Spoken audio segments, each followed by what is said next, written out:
El Señor esté con vosotros. Lectura del Santo Evangelio según San Mateo. En aquel tiempo subió Jesús a la barca y sus discípulos lo siguieron. En esto se produjo una tempestad tan fuerte que la barca desaparecía entre las olas. Él dormía. Se acercaron y lo despertaron gritándole: «Señor, sálvanos que perecemos». Él les dice: «¿Por qué tenéis miedo, hombres de poca fe?».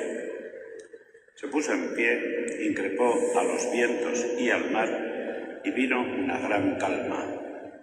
Los hombres se decían asombrados: «¿Quién es este, que hasta el viento y el mar lo obedecen?». Palabra del Señor. Pues, queridos hermanos, en la lectura continuada que estamos haciendo del libro del Génesis, aparece hoy la escena de la destrucción de Sodoma y Gomorra. Sabéis que precede ante esto aquel encuentro de los tres jóvenes y aquella negociación que hizo Abraham con Dios, viendo a ver si podía salvar de alguna manera a su sobrino Lot y pidiendo que no destruyera la ciudad entera, porque si allí había 5, lejos de ti destruir al inocente con el culpable. Pero bueno, lo cierto es que allí no había ni siquiera 5 inocentes, 5 hombres de bien. Y entonces el juicio de Dios, inexorable contra el pecado, pues se iba a ejecutar. Y por gracia que Dios quiso tener con Abraham, su hombre de confianza, el hombre con el que hacía alianza, pues decidió salvar al sobrino, a Lot. Y bueno, pues la escena la conocemos todos, la hemos escuchado seguramente desde niños pues muchas veces, y entonces vemos cómo Dios actúa con justicia contra el pecado, Y podría sorprender que el Salmo responsorial que hemos escuchado, que hemos rezado, diga esta frase, después de contarnos la acción de Dios en la destrucción del pecado. El Salmo responsorial dice: «Tengo ante los ojos tu bondad, Señor». Muchas veces, cuando se nos habla de que Dios no puede castigar, pues por un lado la palabra de Dios nos enseña la riqueza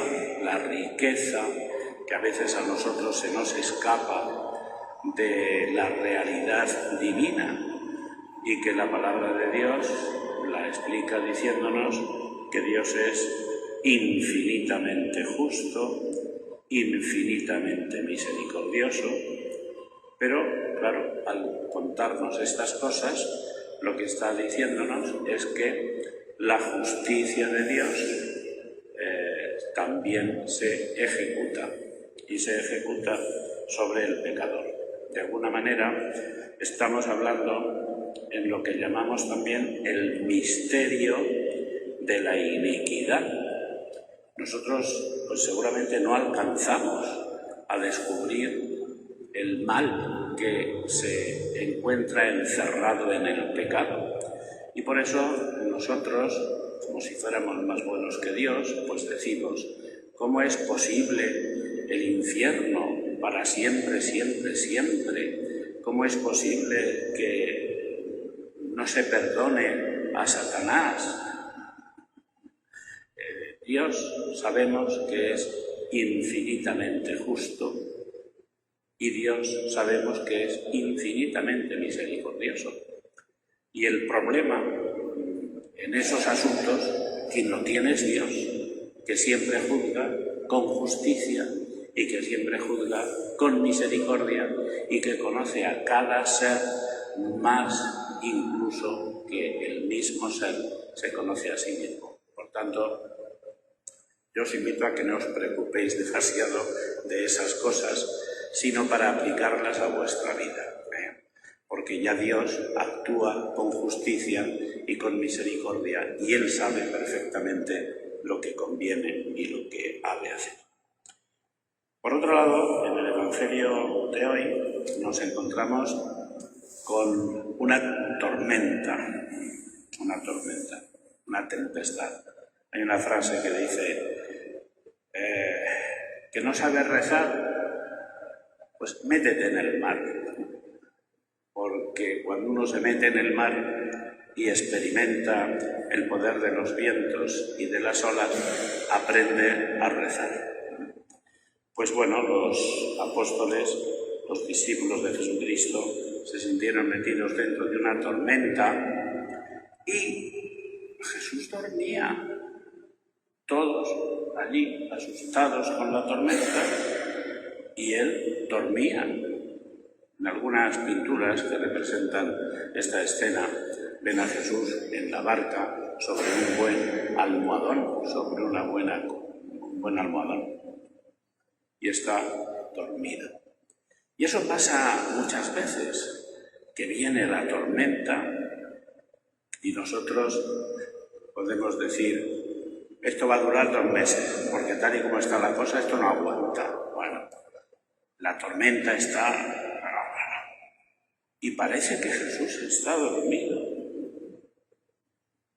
Pero Jesús no estaba dormido. Jesús conocía perfectamente lo que pasaba. Estaba probando la fe de los discípulos.